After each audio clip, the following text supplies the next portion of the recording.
Hello and welcome to Castanet's Week in Review. I'm Jen Zielinski. Our top story: David Bobbitt could spend the rest of his life in prison after a Penticton judge handed the 39-year-old an indeterminate sentence for his involvement in a brutal sexual assault in 2011.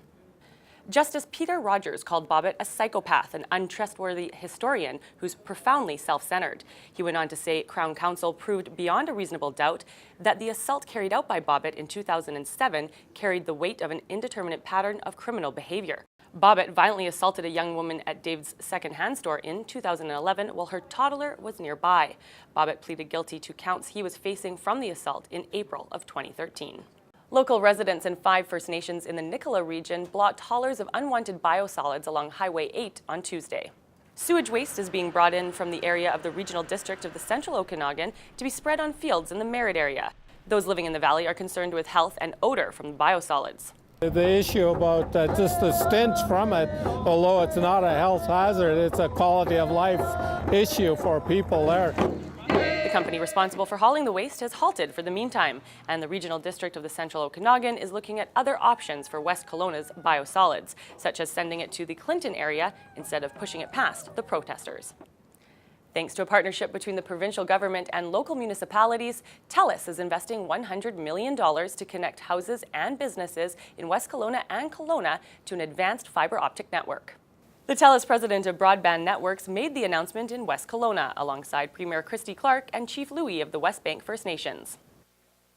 This infrastructure is the most advanced infrastructure that exists today, and once our crews are done, connected homes and businesses will immediately experience a dramatically improved internet and entertainment experience, and one that has exceptional reliability.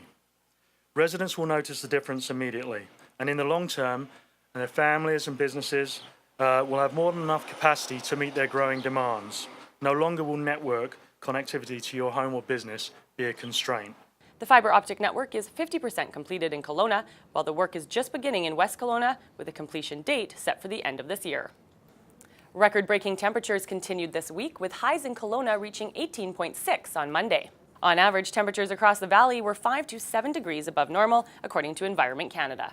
As for the rest of the week, some areas of the Okanagan could see rain at higher elevations and on southwest-facing slopes. For the rest of March, Environment Canada forecasts above normal temperatures as well as below-average precipitation. Minimum wage is increasing by 20 cents from $10.25 an hour to $10.45, or if you're in the service industry, from $9 to $9.20. We hit the streets to find out what people thought about the hike. Well, at least that's a start. I guess 20 cents is better than nothing, but, maybe there should be some consideration to making it even higher. I think a high minimum wage is very good for our economy. I think people need to earn a good wage to be able to spend money and to be able to live. So, yes, I'm all for the minimum wage going up.